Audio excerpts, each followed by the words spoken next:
रिया एक आम लड़की थी, खुशमिजाज, दोस्तों से घिरी और पढ़ाई में तेज।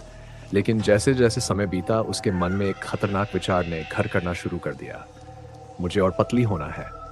उसे हमेशा लगता कि वो मोटी है, जबकि हकीकत में वह पहले से ही काफी दुबली थी। ये ख्याल धीरे धीरे एक भयानक जुनून बन गया। उसने खाना छोड़ना शुरू कर दिया और खुद को आईने में बार बार देखती, लेकिन उसे हर बार अपना प्रतिबिंब विकृत और मोटा दिखाई देता। रात का समय था, घर में सन्नाटा पसरा हुआ था।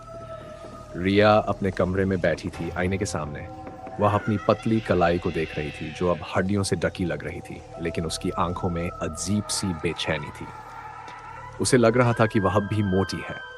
जैसे ही उसने अपने पेट को छुआ, उसे ऐसा महसूस हुआ जैसे कोई अंदर से उसे घूर रहा हो। अचानक उसे एक आवाज सुनाई दी, एक धीमी, फुसफुसाती हुई आवाज, जैसे कोई उसके कानों में कुछ कह रहा हो। तुम्हें और पतली होना है, और पतली। रिया ने अपने चारों ओर देखा, कमरे में कोई नहीं था। वो घबराकर उठी और दरवाजे की ओर बढ़ी, लेकिन जैसे ही उसने दरवाजा खोला, उसे लगा कि दरवाजे के पीछे कोई खड़ा है। वह चीख पड़ी और दरवाजा बंद कर लिया। उसकी सांसें तेज हो गई और दिल जोर जोर से धड़कने लगा। उसने फिर से आईने की ओर देखा, और जो उसने देखा, उससे उसकी रूह कांप उठी। आईने में उसकी परछाई नहीं थी, बल्कि एक भयानक कंकाल जैसी आकृति दिख रही थी। वह आकृति धीरे धीरे उसकी ओर बढ़ रही थी। उसकी आंखों में भूख की एक अजीब सी चमक थी। वो आकृति रिया को घूर रही थी और धीरे धीरे हंसने लगी। एक ऐसी हंसी जो रिया के कानों में गूंजने लगी, जैसे मौत उसे पुकार रही हो। तुम्हें और पतली होना है, और पतली। वो आवाज अब साफ सुनाई दे रही थी, मानो कोई उसे अपने नियंत्रण में ले रहा हो। रिया का पूरा शरीर कांपने लगा, उसकी टांगें लड़खड़ाने लगी।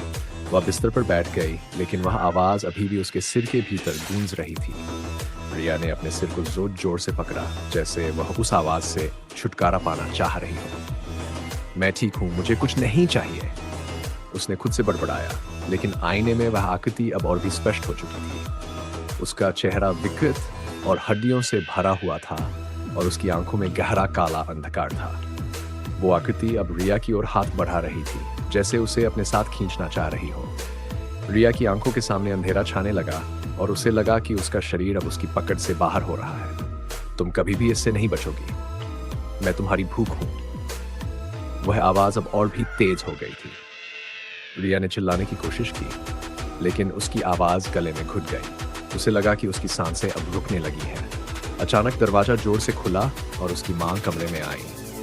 रिया बेहोश पड़ी थी, उसका चेहरा पीला पड़ चुका था और उसकी त्वचा हड्डियों पर चिपकी हुई थी।